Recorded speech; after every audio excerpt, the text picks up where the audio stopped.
When I checked into the Black Pines Hotel, I just wanted silence. It was an old mountain resort, far from everything. Hidden deep in the forest, it hadn't seen real business in years. That's why I picked it. No tourists, no staff hovering around, just quiet. The receptionist was a middle-aged woman with tired eyes. She barely looked up as she handed me the room key. "Room 305, she said. "You'll have the whole floor to yourself." I didn't ask why. I was still recovering from a breakdown, one I don't really want to talk about. All I needed was a bed, 4 walls, and a few days without noise.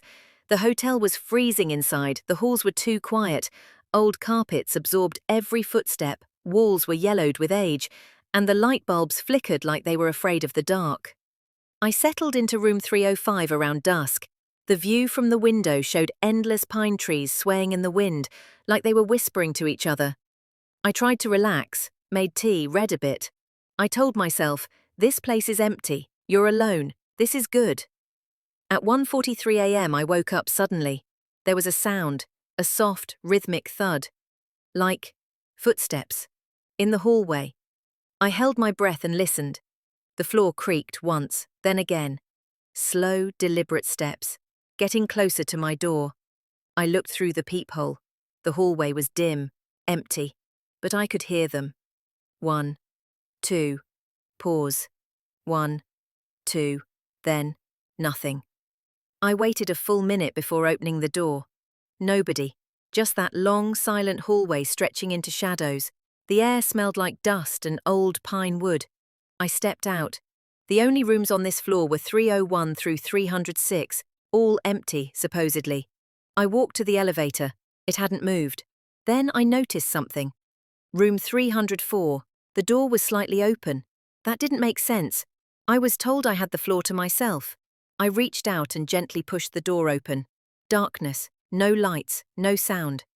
I reached for my phone to turn on the flashlight, but just then, a sound came from inside. A chair scraping the floor, followed by breathing, slow, steady, heavy. I didn't stay to investigate. I shut the door and walked away, fast. Back in my room, I locked the door, pulled the curtains shut, and lay in bed trying to convince myself I had imagined it. But at exactly 3:04 a.m. my phone lit up. Unknown number. One message. Don't open the door again. I didn't sleep for the rest of the night. I kept staring at my phone, waiting for another message. None came. By morning, I had convinced myself it was some prank. Maybe someone from the staff was trying to scare the only guest for fun. Maybe I imagined the sound. Maybe I was still just fragile. At breakfast, I asked the receptionist, the same woman with the tired eyes, if there was anyone else staying on my floor. "No," she said quickly, not looking up. "You're alone on the 3rd. What about room 304? She paused, just for a second, then, "That room is locked, hasn't been used in years. But the door was open last night." She looked at me, finally. Her eyes were hollow, like glass.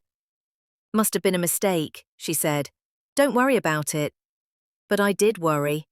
That day, I walked around town trying to distract myself, but the image of the open door kept creeping back into my thoughts. And the message, "Don't open the door again." That night, I blocked the door with a chair and left the TV on for background noise. I even considered leaving the hotel, but something made me stay. I think I needed answers more than I needed rest. At 3:04 a.m., again, the phone buzzed. Another unknown number. This time, "He's closer now." I jumped out of bed, heart pounding. The hallway was dark again, even though I remembered leaving the lights on. I pushed the chair aside and slowly opened the door. Room 304's door was wide open now, and there were footprints.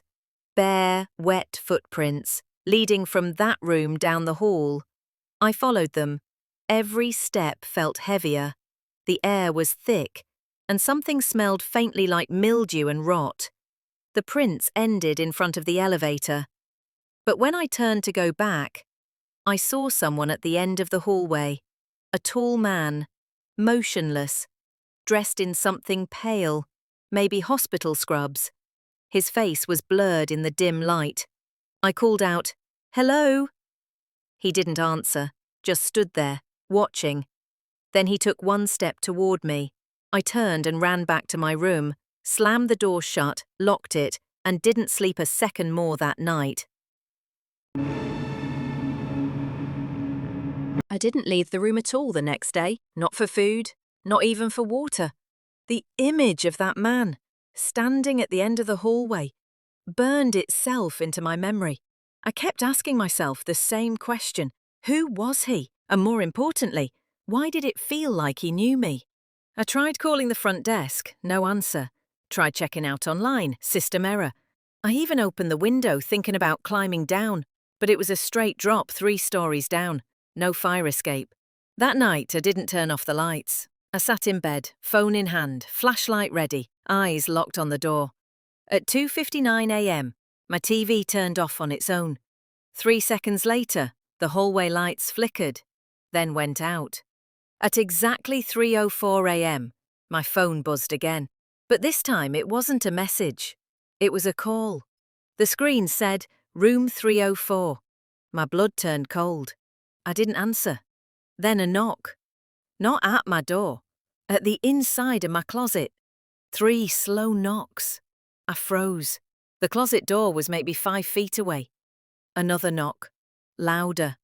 I got up, every cell in my body screaming to run, but my legs moved on their own. I walked toward the closet. My hand reached for the handle. Then, silence. Nothing. No sound. Until I opened it. It was empty.